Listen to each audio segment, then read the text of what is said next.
परम शांति। आज मेरे सामने एक क्वेश्चन आया था कि सूर्य नारायण देवता माना सूर्य भगवान का निराकारी रूप कहाँ रहता है, आकारी रूप कहाँ रहता है और उसके जो अवतार धरती पर होते हैं वो उसका क्या हाल है। तो देखो, सबसे पहले देखना पड़ेगा कि भगवान सूर्य की उत्पत्ति किसने की, कब की, क्यों की, ये सब समझना पड़ेगा। जब ब्रह्मांड की हमारा जो ब्रह्मांड का आदि बना तो सबको पता है कि ब्रह्मांड का 10 साल पूरा हुआ, ब्रह्मा का 10 साल पूरा हुआ समय। तो ब्रह्मा का 10 साल पूरा हुआ तब देवता 3 तत्वों से गिरकर 5 तत्वों में गिर रहे थे। तो ब्रह्मा ने फिर धरती बनवाई, तो धरती पर सारे देवता 3 तत्वों से गिरकर 5 तत्वों में धरती पर आ रहे थे। तो धरती पर उसी टाइम घोर अंधेरा था। तो अंधेरों को मिटाने के लिए भगवान विष्णु ने अपनी आत्मा की पावर से एक छोटा सा अंश मात्र परम अग्नि तत्व का एक गोला बना दिया। तो परम अग्नि तत्व के गोले से स्थूल अग्नि निकल के धरती पर उजाला कर रहे थे। उसी टाइम पर सिर्फ धरती ही थी, दूसरे ग्रह नहीं थे। ब्रह्मांड की शुरुआत थी, ब्रह्मा का 10 साल पूरा हुआ था। तो ये निराकारी मतलब जो परम अग्नि का निराकारी रूप था, फिर निराकार से वो आकारी रूप रहकर वो गोला चारों ओर धरती के आसपास गोला लेकर चारों ओर घुमाने के लिए, क्योंकि गोला को घुमाना तो पड़ेगा, क्योंकि परम अग्नि से स्थूल अग्नि चारों ओर निकाल के धरती पर अंधेरा गायब कर रहे थे और प्रकाश फैला रहे थे, स्थूल प्रकाश। तो परम अग्नि से स्थूल अग्नि निकाल के धरती पर उजाला कर रहे थे। तो धरती के चारों ओर घुमाना पड़ता था सूर्य को। तो वो आकारी रूप में सूर्य भगवान हो गए और उन्होंने जो बताया ना, 7 घोड़े लिए, 7 घोड़े पर सूर्य को बिठाया, वो रथ बनाया और रथ में सूर्य रखकर चारों ओर घुमा रहे थे। वो आज से ब्रह्मा के 40 साल पहले, माना आज से कितने साल पुराना चित्र है ये। आज से ब्रह्मा का 40 साल कितना होता है समय, धरती का समय, ब्रह्मा का 40 साल।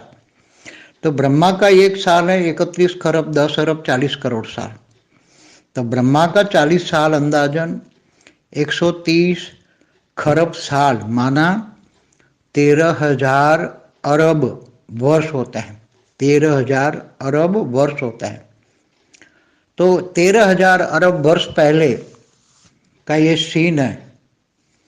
तो ये आज भी जो परम अग्नि का सेंटर पॉइंट, परम अग्नि जो सूर्य का आज का जो सूर्य है उसके सेंटर पॉइंट में परम अग्नि है, और वो परम अग्नि से स्थूल अग्नि क्रिएट होती है, पैदा होती है। तो वो जो परम अग्नि वो निराकारी रूप हो गया, और निराकारी रूप से एनर्जी क्रिएट होके सूर्य वो स्थूल अग्नि में कन्वर्ट करके पूरी ब्रह्मांड में एनर्जी फैला रहा है। और जो आकारी रूप में था वो आकारी रूप अग्नि तत्व का रूप धारण करके, उसने भी कई वहाँ पूरा खानदान रहता है सूर्य के अंदर, सूर्य के अग्नि तत्व के अंदर अग्नि तत्व का शरीर धारण करके पूरा खानदान रहता है। और बाहर के लोग जो अग्नि तत्व को धारण कर सकते हैं वो आते जाते रहते हैं, ऐसा नहीं है कि नहीं आ जा सकते हैं। जो अग्नि तत्व का शरीर होता है वो धारण कर लेंगे तो सूर्य में प्रवेश कर लेंगे। ऐसी तरह कई ग्रहों में भी, जो ग्रहों में वायु तत्व का होता है, जिस वायु का होता है, अगर नेगेटिव वायु हो तो नेगेटिव वायु का शरीर धारण करके वहाँ जा सकते हैं, पॉजिटिव है तो पॉजिटिव जा सकते हैं। तो बाद में ये सब अब 130 खरब सालों में तो उसने कितनी रचना की होगी, भगवान सूर्य ने आकारी रूप में कितनी की होगी, आप सोच सकते हो। 130 खरब साल, 13,000 अरब सालों में। तो फिर बाद में धरती पर भी उसने अपने अंश भेजे होंगे, अंशावतार उसके हुए होंगे।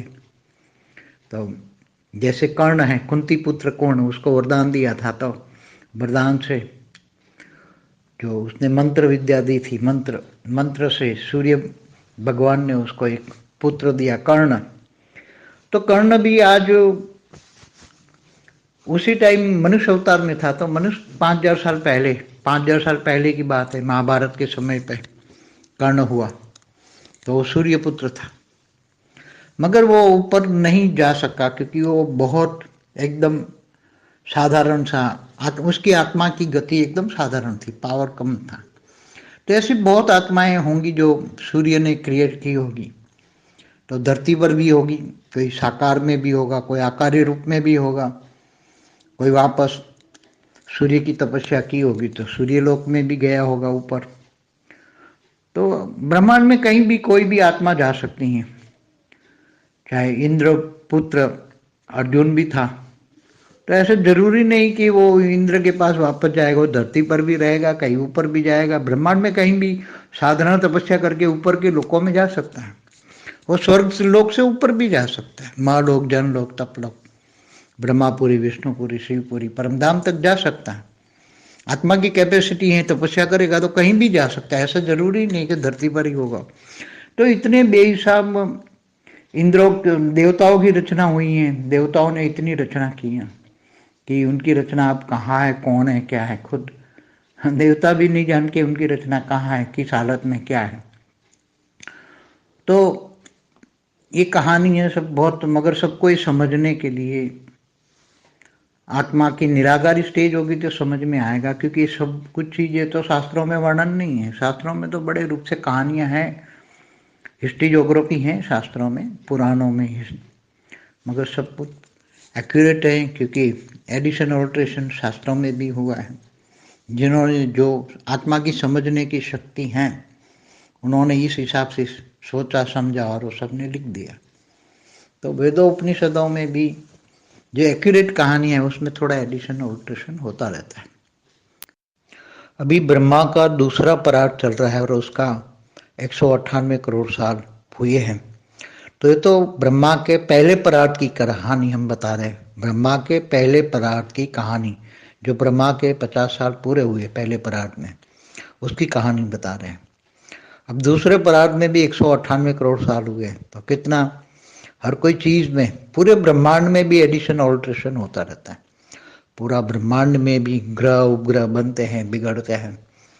तो ये सब बहुत गहरी बातें हैं क्योंकि जो हिस्ट्री ज्योग्राफी है वो कितने, ब्रह्मा का 50 साल भी गिनो पहले पराग का समय, तो भी कितनी साल की हिस्ट्री ज्योग्राफी होती है ब्रह्मांड की, 50 साल ब्रह्मा का। तो ये सब बातें बहुत गहरी है, गूढ़ है। जो ज्ञान सागर में डूबेगा वही समझ में आएगा, बाकी समझ नहीं पाएंगे। परम शांति।